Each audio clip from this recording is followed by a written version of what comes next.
白い。だが、雪ではない。Oh. Oh, panty! Do you love Mushoku Tensei? Yes? Cool. I love Mushoku Tensei. Can you take someone critiquing the thing that you love? Mushoku Tensei. Can you take someone kind of like, giving some critique, some criticism, some dislikes about maybe one of your favorite shows ever? Yes? Stick around.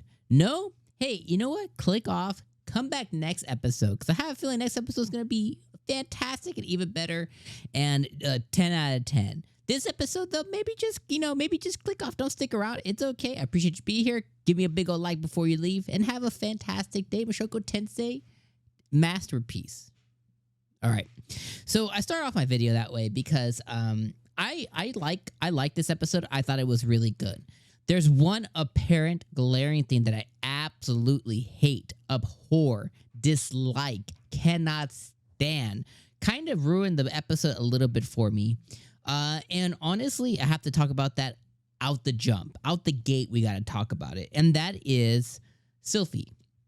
Now, I understand she's wearing glasses. I understand she's a bit older. I understand her hair changed color. I understand she's using 𝐒𝐿𝐵's wand that Rudy literally made for her. I understand that she's an elf that can silent cast. I understand that Rudy understands that silent casting isn't common or heard of at all. He's traveled now 2 continents worth of folks, and he hasn't really seen anybody who can do it. So it's a rarity. And he understands that he taught 𝐒𝐿𝐵 how to do silent casting. Okay, all of those things. He can visually see that this person's roughly the same age as him, give or take a year or 2, right? The truth is different, but I'm just saying, this is just, him putting stuff together, right? I understand. 𝐒𝐿𝐵 called him Rudy, and then she said Rudius, right? I understand that he saw her use a water move. Well, he teach her before. Okay, so you have all of these things just slapping him in the face like a bad Friday night. And boy is lost and confused as ever. I understand that the author understands that he thinks it'll be very cute to have the same confusion that occurred when the show first started of 𝐒𝐿𝐵 being a boy happened again. He thinks me, would enjoy that. And I don't. I don't think it's funny. I don't think it's cute. I don't think it's hey, they're redoing it all over again. Like, I don't like it at all. And it's super lame. And even Rudy mentioned, those glasses are peculiar. So you have all of these things, and it's just like, bro, like, for real? Like, you have all of those things. Like, it's your life. So, like, for me, I'm just a viewer, right? I'm just a spectator. For him, that he's living the life. This is the life he's living. All those experiences that I talked about, like the wand that you effing made for her. Like, you don't forget that shit. You did it. So yeah, I just really dislike that. We and he are all just like, 𝐒𝐿𝐵, who? I don't know. Ooh, I don't know. Maybe that's fits. I don't know. Maybe it's just not. They don't look anything alike, Wow. Yeah, it's not good, and I really just did. I think that was the major thing of the episode that I really, really hated. And that did take the episode enjoyment down a bit, because I just don't enjoy this. It's atypical. Like, Mushoku Tensei is a masterclass, and this confusion is atypical MC behavior, and I don't like it at all. So anyways, you guys might feel different. You might have 9,000 reasons based on the light novel or the manga of the reasons it's happening. I don't care about that. What I do care about is the product being put in front of us, which is the anime. And the anime is how we can discern what the truth is, or like we can discern things from the show. Now, if in the light novel it gives one specific reason, like the glasses have cloaking magic and she looks 9 feet 11, and the anime hasn't said shit about that. So if there's some other reason that we don't know about as anime only, the anime needs to convey that to us, or else your truth, our truth is what we see. Your truth, it doesn't even matter when it comes to the anime. All right, I know I probably pissed a lot of people off. I hope you're still here. Okay, so let's talk about the rest of the episode, because I actually really did enjoy the rest of the things. One of the things that I thought was really, really cool here, and maybe I'll put a timestamp. Hate stops now. One of the things I thought was really cool is the school arc is finally starting. I've been very excited for the school part of it for a very long time. I think one of the things that is really cool is the show is a masterpiece, right? So I like how we pivoted from an isekai where we saw a kid grow up. We saw him learn magic. We saw him go on his first adventure. We saw the completion of that first adventure. We saw a lot of turmoil.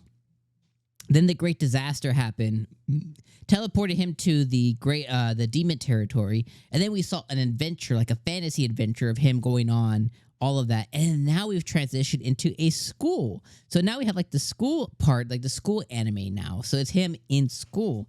And he gets a redo in life at school, right? He has all these regrets from being a fat boy, being a piece of crap, not handling all these A-B situations, right? Him locking himself in the room and not dealing with the head first. He can now use all that knowledge he has to just be a different, awesome person in school. Be who he always dreamed that he could be, but he could never have the courage to do it. Do it now. I think that is cool. Then when he's at school, right, we get to meet all kinds of people, right? Princess Ariel is the student council president. She ran away here and found solace in the school, right? I think that's really cool. The school has all type of people from around the world here. We got to meet Linnea Delodia, whatever, however you say it, from the Deldoia village.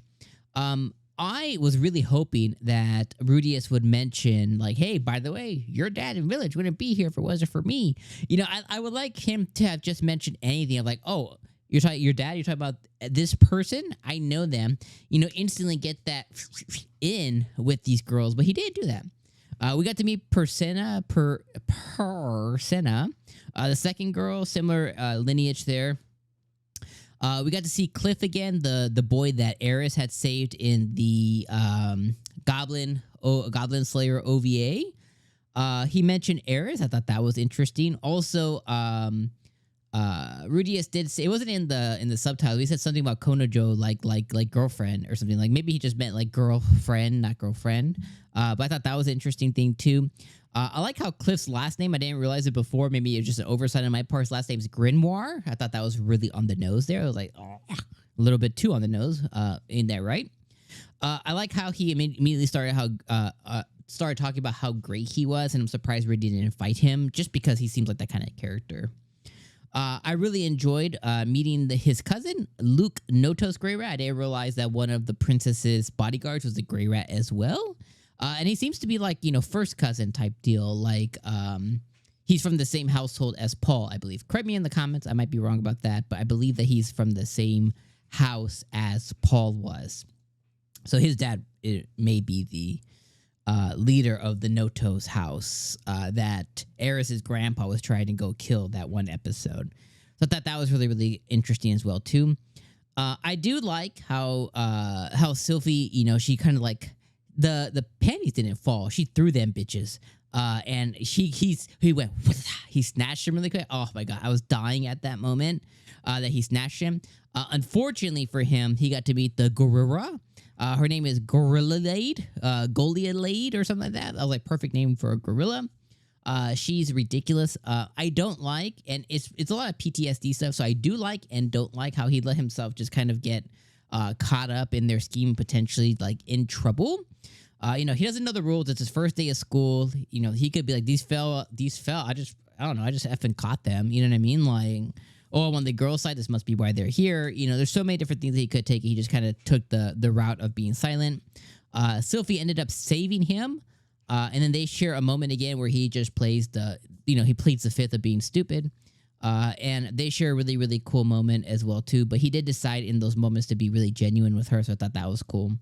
Last thing is I like how we're going to see more of Zenoba. I like Zenoba quite a bit. I love his character. I love his attitude. I love the energy he brings to the show. And I like how he's going to be more present here. So I can't wait for him to be, kind of become BFS with like somebody who's crazy, physically powerful like that, but then powerful from a sense of, pool and renown as well too. Last thing I'll say is we all got blessed. Our eyes got blessed with Elianese or Alina Lee's in a uniform. Because, am I right? Okay. So yeah. And then obviously we got to meet this principal or the school teacher genius, which I'm sure will have more time and spotlight too. All right. I'm way over time. Spent half the episode hating, but it is deserved criticism. I hope you guys understand that. I'm going to see you guys next week for episode number 6. Can't wait to see it. His next episode is called Don't Die, so I don't think Rudy will die. I think he's more powerful than probably most of the teachers at this effing school. If he probably is more powerful, especially when damn, what was his name? Fuck. Of course I would forget his name, or I'm trying to say it.